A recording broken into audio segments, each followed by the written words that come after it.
Well, happy Monday, everyone. Glad to see you. Some of our gathering are in Los Angeles. There's a football game being played out there tonight that Frank has sent some of his folks to. But Frank is here, and some of our other members of the media. Appreciate it. Our weekly news conference. A lot of basketball to be played this week. Coming up, we've got the men at home against Furman on Wednesday night. Then they will travel to ETSU Saturday at 4 p.m. tip-off. Coach Gardner's team on the road, 2 trips to the Volunteer State. Playing at ETSU Thursday night at 7 and at Chattanooga at 2 p.m. Coach's got practice coming up, so Coach Greg Gary will go first.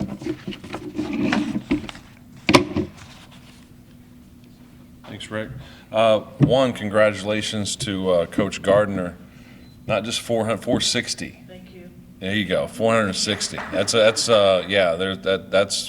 awesome. It's great to be around a winner. That's for sure. It just gives you, I always watch some practices sometimes when she lets me, just to see, though, the way she carries herself and obviously her staff and players and all that kind of stuff. It's great to be around. And so that's why Mercer is a special place, because we got a lot of those. Now we just need to do our part.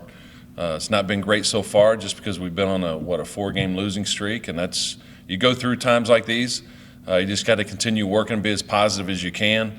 There's no magic wand that you can shake at it. You got to watch more film. I said it last week. The more time you put in, the more you're going to get back. So we just got to continue doing that. And some of these guys aren't used to doing that. And so we've got to be able to have confidence in each other. I think that's a big part of why we've been up and down. Guys are in different roles, no question about it. But we have to be able to feel like the guy next to me can do his job. And it's not so much worrying about each other, do your job, but also have confidence in each other that, hey, we're all going to make mistakes, but let's do it together. And that's one thing I've said all along. We've got good kids. They're good kids.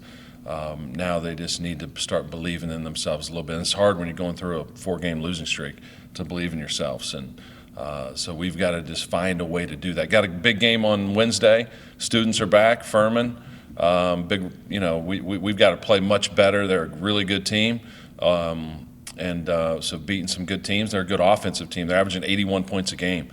So we've got to be able to make it difficult on them, guard them a lot better than what we have. The other night we played 15 minutes of great defense, I thought, and then now 5 minutes, going into half. And now we're a little down about that. We've got to learn to recover after. You're going to go through laws in a game where you don't defend. Another team goes on an 8-0, 10-0 run. We got to be able to learn how to respond to that. And so that's what we've been trying to do as a staff, and watching a lot of film with our players, getting them in those situations, especially our upperclassmen. They've got to come through for us. But Furman's a big game, and students are back, so we're looking forward to having a lot of people out there. Any questions? Coach, you say your players need to have that trust and confidence in the guys next to them. Is that something you've seen, maybe personally, that guys don't have that confidence? Where does that come from? Yeah, it comes from, you lose 4 in a row, you try to think of everything. You know what I mean? And so you try to watch film, you try to talk to guys. So the more I'm talking to guys, the more I'm seeing their body language. I think that's part of it, as you watch, and you just got to pick up on it. Is it ideal? No, but we're dealt with it. Now we got to fix it. So I think it's a combination, of both, because we've got some players out there that are playing tentative that I've not seen play tentative before. James Glisson and Shannon, they were out, because of injuries. In practice, when they were getting back, man, they were energetic. They had a lot of energy, a lot of communication. And now that, games are starting and they're not going the way they need to or they want to, they're just kind of going in a shell. And that doesn't, 4 years and 3 years they both played. So yeah, there's going to be some tough times, but they need to learn, how to be able to pick everybody else up. And I'm using those to an example, but I can go down the line. But it's mainly those guys. I've never told them not to do something as far as, having confidence. So we gotta keep talking to them and make them feel good about themselves, which will in turn help our team win, and will help the other ones as well. And a little about David Craig. He played just a few minutes, and then anything that happen the reason he continued playing that game this weekend? No, just because he played a little bit. His matchups are hard for him. He's 7'4" and 330 pounds, and most of our league has bigs that can shoot the basketball. But as you look at all the stats, like when he's in the game, we've been better. But so it's hard as a coach because you see him hitting a couple threes, and then sometimes down the offensive end, he's not making his shots, whether that's because he's getting fouled or just from a confidence standpoint. So there's a fine line there between being productive and that's why he probably didn't play as much, because I'm thinking James, Shannon, they've been around it a little bit, they've been experienced. I want them to keep coming and because David's a freshman. But the one game he didn't play at all was strictly matchup. Chattanooga, man, that would have been a hard game for him to play in. So we've just got to find a couple minutes here and there where he can get in and we could take advantage of his size. Offensively, it seems like you struggle trying to get any type of flow. You'll go 2, 3, 4 minutes without baskets, and it just seems like there's just not a lot of rhythm right now. No, that's a good point. A lot of people can see that, especially if you look at our numbers. The rhythm is bad. At times we're not moving the basketball. At times we're being tentative. I do think we had a lot of shots at the rim. Are they contested? Yes, but when you got shots at the rim, you got to be able to finish them. You at least got to get to the free throw line. So we are getting some good shots. We just got to make them, which will not put so much pressure on and weight on their shoulders to make a stop. But it is, we've got to, Luis, Jalen McCreary, they've not played with Shannon, James, Kamar's been in and out, so we're still trying to, is it too late? No, not at all, but we got a ways to go, and we still got time to be able to start getting some rhythm on the offensive end. But yeah, we have to, because this league is a good offensive team league. Coach, we talked a little bit Saturday. Certainly you don't want to start off 0-3, 0-4, but you have. There's still a lot of basketball yet to be played, but we've had seasons where we started slow and finished strong, both in the regular season and also the tournament. Now, having said that, Furman coming in, you talked about the challenge, but it's a home game, as you pointed out, and then on the road for 3. So it's not a gotta-win game type thing, but it's an important game to get back on solid ground with our fans and support here before going on the road for 3. Yeah, every game is, but we got to worry about Furman, number one. Don't worry about that other stuff. We got to get ourselves right, and playing at a high level. So yeah, when you're going through a situation like we're going through right now, you got to do it day by day, and not worry about on down the line. Yeah, we do have a lot of basketball to play, but I'm not worried about that. I'm worried about like today's practice. I'm worried about getting them right for Wednesday. I'm worried about tomorrow's practice. I'm worried about us, just learning how to play the game a little bit better and, be more efficient on offense. All right, then the wins will start taking care of themselves if we start playing the right way. Anything else, Coach Gary? Awesome. Thank you. Appreciate it, Coach. Coach Gardner, Division I, victory number 400, and it looks like she got the confetti celebration, not the water celebration. She was thankful for that and to her players, but a total 460 with a 60 non-D1. So congratulations, Coach, 400 win on that. I'm really excited to have Brittany here today. As y'all know, she's from Macon. And hey, Erica, how are you? It's good to see you as well. And one thing about grad students at Mercer is they typically have class on Mondays and Tuesday nights from like 5 to 9:30. So Brittany has utilized her quote-unquote free time to really get in the gym. We have one of the best post coaches in the country, in my opinion, with Marquez Webb. And she has been religious about getting into the gym and working on her skill set, and really, I'm really proud of her. And it's been fun and interesting to coach her, because I ask a lot of questions to our players to see, are they listening? Do they know the answer? And she's very, very quick to, and even if it's a guard question, she'll know the answer. The part that I'm not sure about coaching her is that in a game, she gets so, you can see when she gets whatever this is, and she'll just walk right past, and she almost runs me over half the time. But at that point, I can tell that she's intense and she's fired up and excited. So I'm excited to have you here, and I know that she's excited to have some words. We keep harping on this 400 versus 460. So it's been a rough stretch. So when I got home Saturday after the game, about 5:30 or something like that, I just laid on the couch and put it on the Golf Channel. And I was just so mentally exhausted, and I just was laying there, and a lot of people text you and all that kind of stuff, and that's great.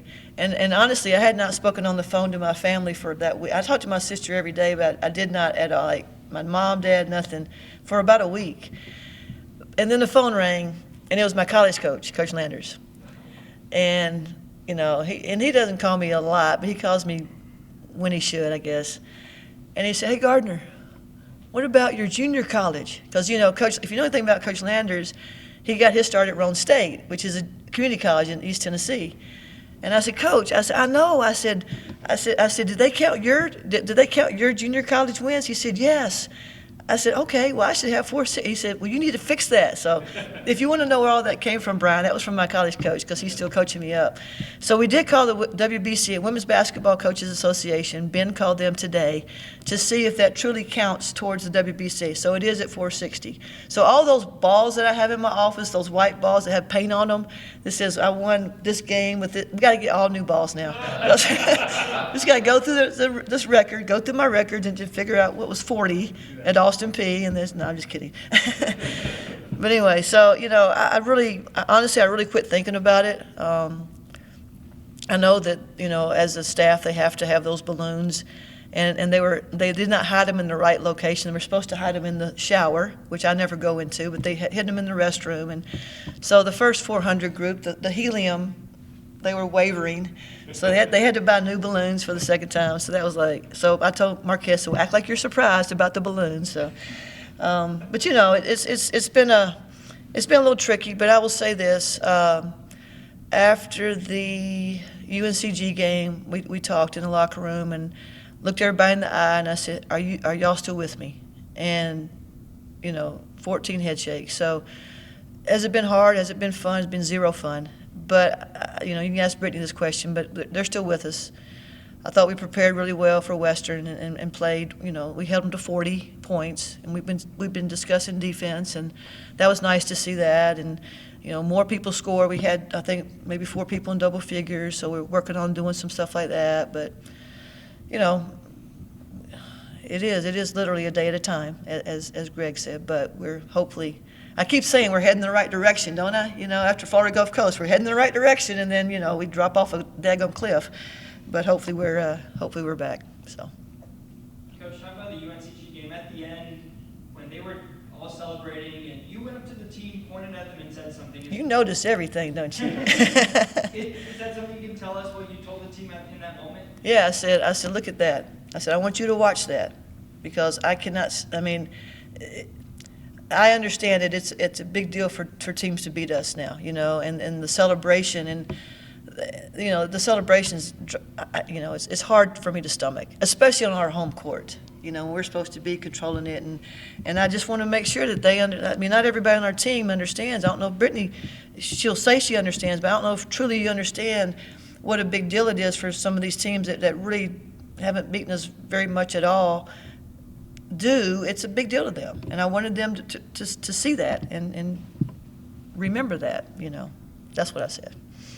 And Saturday, what did you guys do well? What do you think, defense, right? That's one thing you said this whole year you guys have been struggling. What do you think helped propel that defense this weekend that you want to take forward? Well, we've been talking about it forever. I mean, after the Florida Gulf Coast game when they scored 91, and we talked about it in preparation for the second time around, and we did. I think they scored maybe 30 less than the first time, So we've been harping on it forever, and it's just, trying to figure out who the right players are the right to guard. I think Summa Evans has evolved into probably our best defensive player in terms of, doing her job. I'm not going to compare her to anybody else that was here last year, Rick, but she's doing her job there and just getting everybody. I think sometimes we get all caught up as a defensive team. Okay, if I'm guarding Brian and he doesn't score, I've done my job. Well, that's not true. because if he does score, it's Brittany. Brittany's supposed to have my back. You know, it's a team thing, and we sometimes we get caught up one-on-one defense versus, even if you're a man, team concept. Coach, regardless of 400 or 460, I want to know, it's really hard to pick out your favorite memory or throughout the years. 100%, there's a lot of wins, but kind of tell me a moment where you thought, this is the reason why I coach. Like, has there ever been a moment, maybe in recent years, that you believe this is kind of brought to light, this is the reason why I coach, these are the girls? I guess, to kind of tell me if there's a moment you've had maybe in the last year or two that just gave you that spark, this is why I do it. Okay, is that a question about winning games or a moment? Just about, take away the wins, losses, Yeah. just about coaching in general. It's something you've done for such a long time. Oh, I see. I see. Like, just what kind of pushes you, and you've seen the difference maybe you've made in someone's life or something.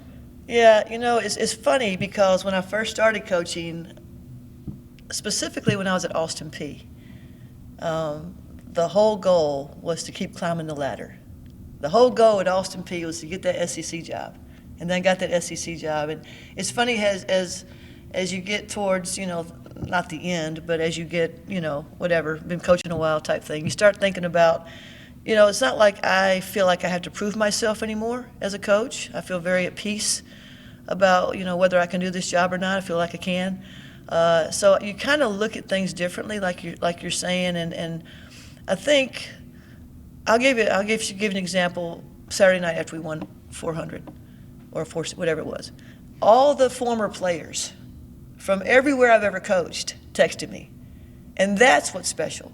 And when I got all those texts from all over the country from each player, and my response was, you helped with this, and just knowing that we're still in contact, and you know, and then like I had a player from Austin P, you know, she had just had a baby, and she said that, I said, yeah, send me a picture, you know, and so it just keeps the family alive type thing, and so I guess that would be the most recent experience that I've had.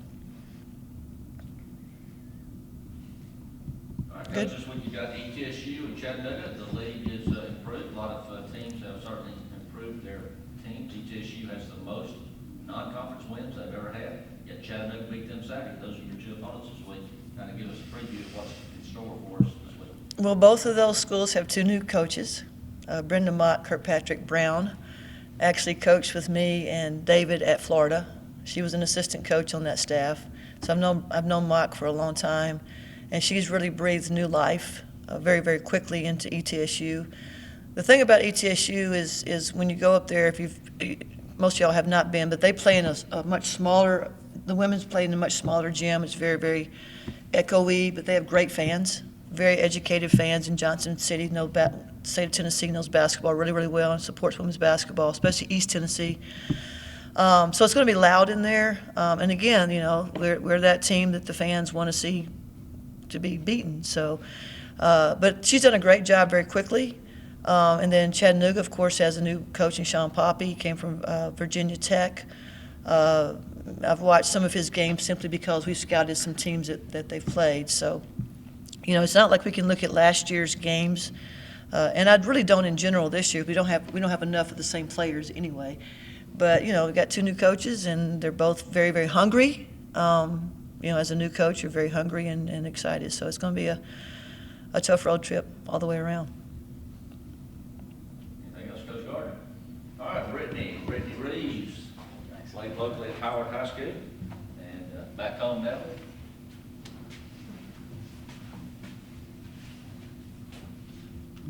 Hello, my name is Brittany Reeves, women's basketball team. I've never done this before, so kind of nervous, but confidence is there, so whatever questions y'all got, throw them at me. Brittany, last week at the UNCG game, just every time you came on the floor or you scored, it just seemed a little louder. I could see your section there. How's it been playing at home, being back here, Macon, and just performing in front of your family and friends? Oh, it's been great.